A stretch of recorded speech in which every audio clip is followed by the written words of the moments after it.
So most of you probably know about Rankin Bass mostly from their large catalog of Christmas specials, or maybe from some of their other adaptations. I can't be the only one who watched their version of The Hobbit all the time as a kid, right? But there is one special I loved as a youngin' that had nothing to do with Christmas or hobbits. It was an Easter special called Here Comes Peter Cottontail, released in 1971 and filmed in their traditional animagic stop-motion style. The story is based loosely on the book titled The Easter Bunny That Overslept, and features a young rabbit named Peter Cottontail that lives in a land called April Valley, who is selected to be the next chief Easter Bunny. While he does have the enthusiasm and creativity for the job, he unfortunately lacks responsibility, has a huge ego, and fibs. I mean, that's most people in power though, am I right?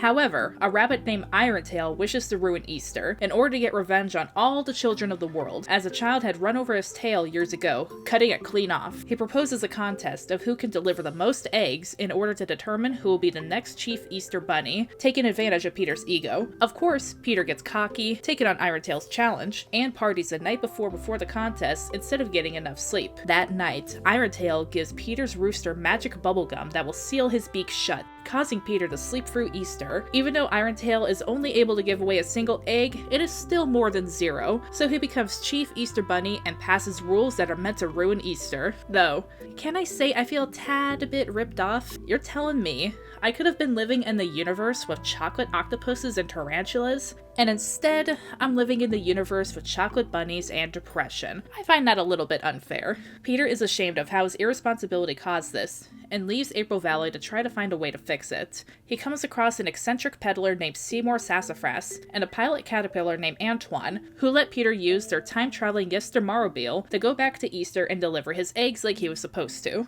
Of course, Irontail plays dirty by sending his kind of uncanny minion out to break the Yestermorrowmobile. Honestly, this dude makes me glad that spiders look like this instead, and that's coming with someone with arachnophobia. But Peter goes for the holidays on his way back to Easter to give out his eggs, and learns about honesty, humility, and hard work along the way. This story features the talents of people like Danny Kaye, Casey Kasem, who most of you will probably recognize as the original actor for Shaggy from Scooby-Doo, as well as Vincent Price, which, if you don't know who he is, either you've been living under a rock, or you're making me feel really old right now. Plus other talents like Joan Gardner, who is also Tanta Kringle from Santa Claus is Coming to Town, Paul Frees, and Iris Rainier. I do have to give a lot of credit to Danny for his range in voices, and Vincent Price is probably the best part of the whole special. He always sounds like he is having so much fun in his vocal performances.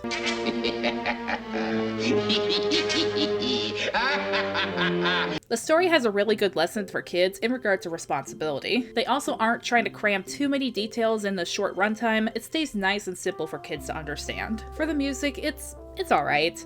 It's never really been my favorite Rankin Bass music even as a kid, but it's still nice to listen to. For just a 24-hour day, be mine. Oh, let me hear you say that you'll be mine.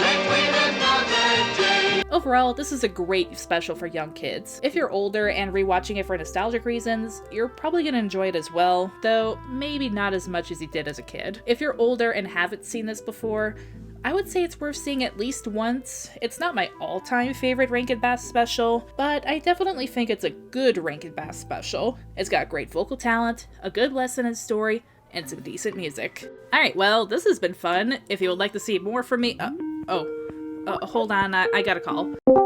Oh. Great, it's you. Aren't you forgetting something? Well, no, I don't think so. Unless you want me to cover the history of Easter, it's actually pretty interesting. Did you know that painting eggs is actually an old tradition? And the Easter Bunny is of German origin. No! I'm talking about the sequel. Can we just skip that? No. Okay, well, I guess I better cover the sequel. Here Comes Peter Cottontail, the movie, released in 2005. Before we get into the film, though, can we please talk about the trailer real quick? This is the only thing I saw of this movie when I was younger. While I know you do have to create hype for your movie, I think it's almost kind of funny how much they hype this movie up for it really just being a low-budget children's movie. That it's like, yeah, we got this awesome music. Look at this one guy doing stuff at the desk. Blah, blah, blah, blah. We got so many voice actors. Brothers. Hell, we got Tom motherfucking Kenny. And the part where he says that we haven't seen CGI like this, bro. At this point, we've seen Pixar movies like The Incredibles, Monsters Inc., and Finding Nemo. DreamWorks released the first 2 Shrek movies at this time, and that's not even including the mind-blowing CGI used in movies like Jurassic Park. You can't be looking at this and telling us that we haven't seen CGI like this before, like you did something crazy. Not when they look this dead-eyed, especially those scary as hell humans. Ugh. But anyway, I'll stop dunking on the trailer. So this movie kinda just does the same thing that a lot of sequels to children's movies do, where they just take the main character from the first movie, give them a baby, and have the child basically learn the same lesson that the parents did in a slightly different way. We follow Peter Cottontail's son, who we'll just call Junior, who slacks off from his responsibilities. However, this time, it's because he's tired of doing stuff the old-fashioned way, because that's dumb. He wants to renovate April Valley to make it more modern and cool, which 90% of his inventions involve what is basically a catapult. Dude, you can't just take the catapult, rename it to something else, and then claim that it's yours. Peter's wife encourages him to give Junior more responsibilities so that he will be more responsible, I guess? And he decides to give Junior the key to the Clock of Spring, which this kid can't even keep Nougat from burning. You're really gonna trust him with the key to the clock that causes the whole season of spring to start? Definitely won't cause problems in the future. Meanwhile, Irontail is pairing up with Jackie Frost, who is a wonderful example of why contrast is extremely important in the character design.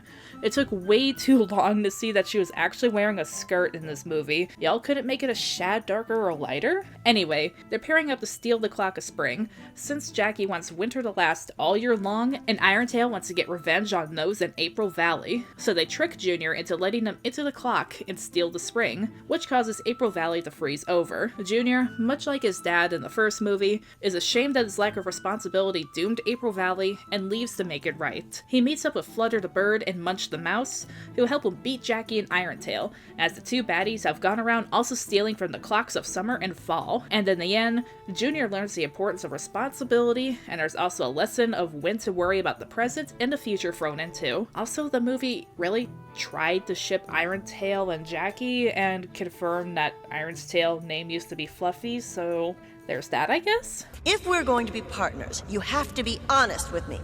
Even if we're going to be evil partners. Well, let's go into the positives first. The voice talents did a good job on their performances. They don't necessarily fit the original archetypes of the characters though. Like, Irontail is missing that fun, I love being evil energy, and Sassafras is a lot less eccentric in this one. If you were to take this as its own movie, then the performances would be just fine. Maybe with a couple voices being a bit annoying. And then there's like one song in there that's fine. Now, unfortunately, let's go into the negatives a little bit. The characters are really different from the original, both in look and in personality. For some, it might not be a problem, but other people might get really upset. Like, I don't know why Seymour Sassafras looks like a weird Oompa Loompa here when he was Ginger in the original, though I guess at least he doesn't look like his toy. Then there's some characters like Antoine where he had a huge role in the original, but they didn't really seem to know how to fit him in this story, so they just have him in this really annoying side gag where he's trying to find Junior, but they reversed him from a butterfly into a caterpillar again, so he's really slow, and the whole thing is about how he doesn't catch up in time.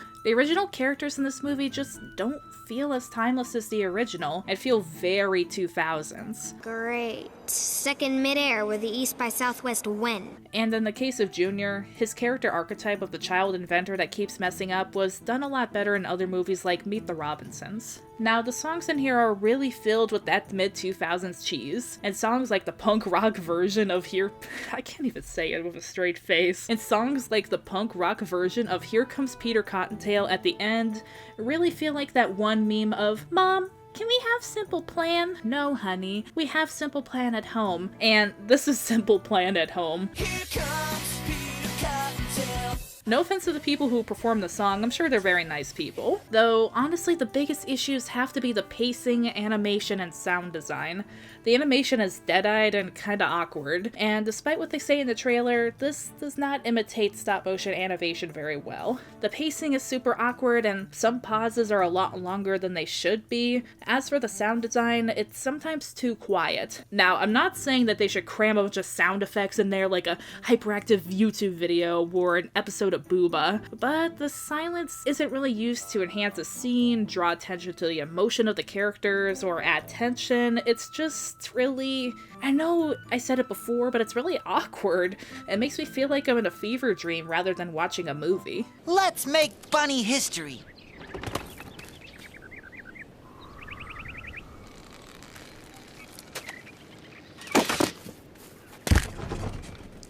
Or we could make an omelet.